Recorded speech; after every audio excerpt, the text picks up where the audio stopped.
Techno কেমন 40 pro 30,000 টাকার নিচে অফিসিয়াল ডিভাইস হিসেবে যা যা চাওয়া আছে সব কিছুই দিতে পারছে।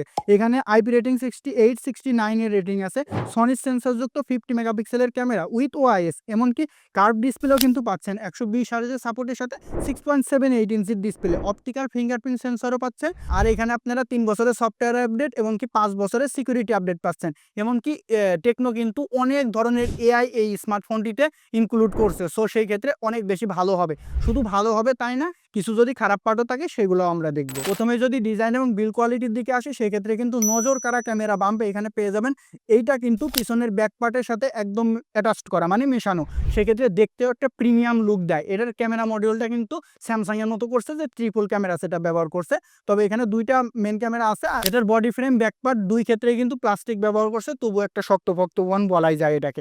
আর এটা 3টা কালার অ্যাভেলেবেল আছে, 3টা কালারই কিন্তু সুন্দর, যে কোনোটাই আপনার নজর কাড়বে। প্রয়োজনীয় সকল ধরনের বাটনই কিন্তু এখানে পেয়ে যাবেন। উপরে নয়েজ ক্যান্সেলেশন মাইক পাচ্ছেন এবং নিচের সাইডে কিন্তু আপনারা সিম ট্রে পাচ্ছেন, যেটাতে দুইটা সিম ইউজ করতে পারবেন, কোনো প্রকার এক্সটার্নাল মেমোরি কার্ড ইউজ করতে পারবেন না। এখানে ডিসপ্লেতে অ্যামোলেড ডিসপ্লে ব্যবহার করছে, ফুল এইচডি প্লাস 120 হার্জের সাপোর্ট, 6.78 ইঞ্চির একটি ডিসপ্লে।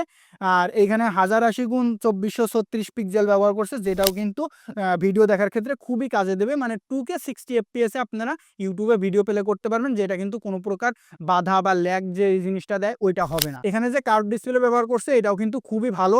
এটার ভিডিও যদি আপনারা দেখেন সেক্ষেত্রে বুঝতে পারবেন যে হ্যাঁ, এর কালার কোয়ালিটি, দেন শার্পনেস, ক্লিয়ারিটি এগুলোও কিন্তু খুবই ভালো। আর এটাতে কর্নিং গরিলা গ্লাস 7i এর সাপোর্ট রয়েছে, যে কারণে এটাও ডিসপ্লেতে খুবই মানে একটা ভালো একটা সাপোর্ট আর কি বলা যায় আপনারা পাচ্ছেন। আর এখানে যে 120 হার্জের সাপোর্টটা দিয়েছে এটাও যে খারাপ তা না, তবে আপনার মাথায় রাখতে হবে যে সম্পূর্ণটা এটা পুশ করতে পারে না, ওই 90 হার্জ বা 100 হার্জের মতো পুশ করতে পারে। এটার চিপ এবং বেজেলসটাও কিন্তু খুবই ন্যারো করছে। আর এখানে স্টোরি স্পিকার পাচ্ছেন, যে কারণে সাউন্ড কোয়ালিটিও অনেক ভালো শোনা যাবে। মানে আপনারা যদি গান শোনেন বা মুভি দেখেন সেক্ষেত্রে সাউন্ডটা ফিল করতে পারবেন যে হ্যাঁ, একদম ক্লিয়ার এবং অ্যাকুরেট সাউন্ডটাই আপনাদের এখানে প্রোভাইড করতেছে। আর এইটাতে কিন্তু স্মুথনেসের একটু ঘাটতি আছে, যে আপনারা যদি দেখেন যে মানে চালায় কেমনি মজা পাবেন, যে ডিসপ্লেটা চালায় যেরকম আর কি মজা 6-7 ট্যাপ নিয়ে কাজ করার ক্ষেত্রে, সো সেই ক্ষেত্রে একটু আপনাদের কাছে মনে হবে যে হালকা শেখে শেখি ফিলটা পাবেন, যে একদম বাটারি স্মুথ বা স্মুথ ওই রকম ফিলটা পাবেন না, যে হ্যাঁ কাজ চালায় নেওয়ার মতো ভালো কোয়ালিটি বলা যায়, তবে একদম আপার লেভেলের কোয়ালিটি বলা যাচ্ছে না। আর আপনার এখানে যে ব্রাইটনেসটা দিয়েছে এটাও কিন্তু মোটামুটি ভালোই, আউটডোরে কোনো প্রকার সমস্যা হবে বলে মনে হয় না, তবে ডিরেক্ট সানলাইটে একটু স্ট্রাগল করতে হতে পারে। আর এটার ব্রাইটনেসটা কত দিয়েছে এই সংখ্যাটা জানাই নাই। টেকনো কিন্তু আলট্রা ড্রপ টেস্টও করছে এটা দিয়ে, যে কারণে আপনারা বুঝতে পারতেছেন যে এটাতে কতটা শক্তপোক্ত বা হ্যাভি হইতে পারে।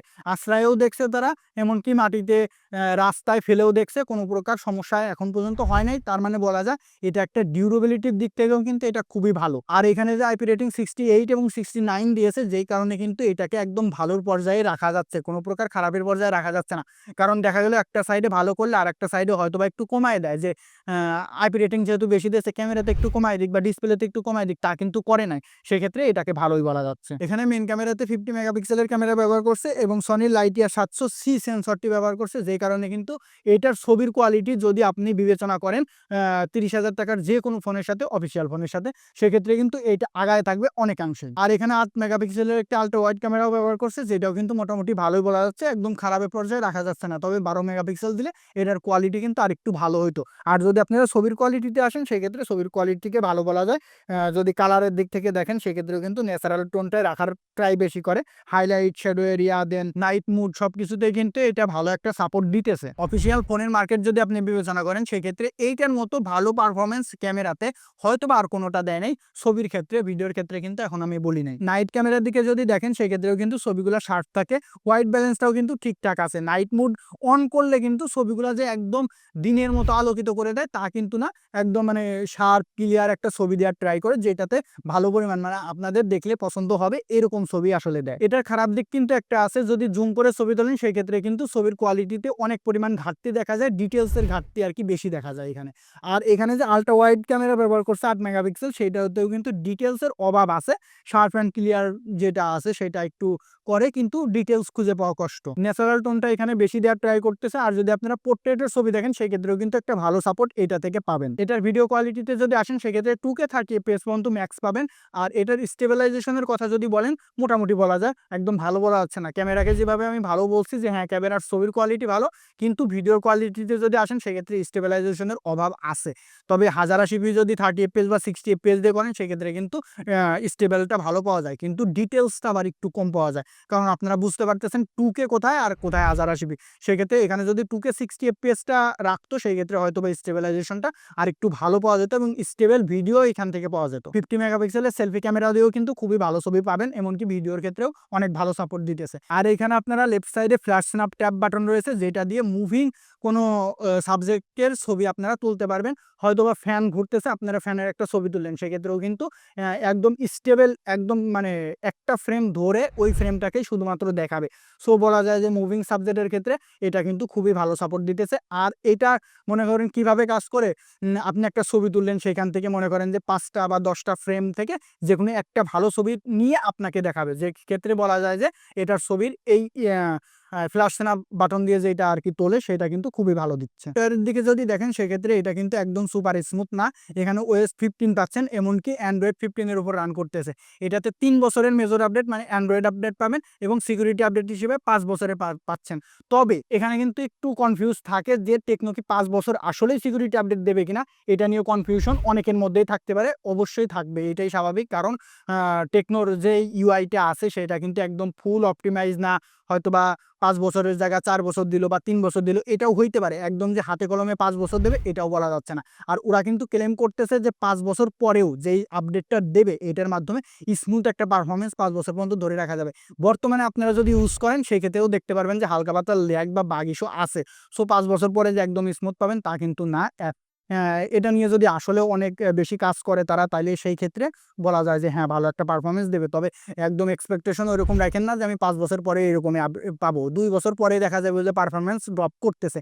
এটাই হয় আর কি স্বাভাবিক। যদি 6 থেকে 7টা অ্যাপস নিয়ে কাজ করেন বা 10টা অ্যাপস নিয়ে কাজ করেন, তখনই আপনারা বুঝতে পারবেন যে হ্যাঁ এটাতে একদম পারফরমেন্স ভালো পাওয়া যাচ্ছে না, স্মুথনেসের ঘাটতি আছে। তবে যে আমি এটাকে খারাপ বলবো তাও কিন্তু না, এটা মোটামুটি চালায় নেওয়ার মতো ভালো একটা ডিলও হইতে পারে। প্রসেসর, বহুল ব্যবহৃত প্রসেসর, যেটা আপনারাও জানেন আমিও জানি, G100 আলটিমেট। এটার পারফরমেন্স কেমন হবে আগের অনেক ভিডিওতে বলা আছে, আমার নিজের চ্যানেলেও অনেক ভিডিওতে বলা আছে। সো সেই ক্ষেত্রে আপনারা বুঝতে পারতেছেন এটার পারফরমেন্স অতটাও হাই লেভেলের পারফরমেন্স না।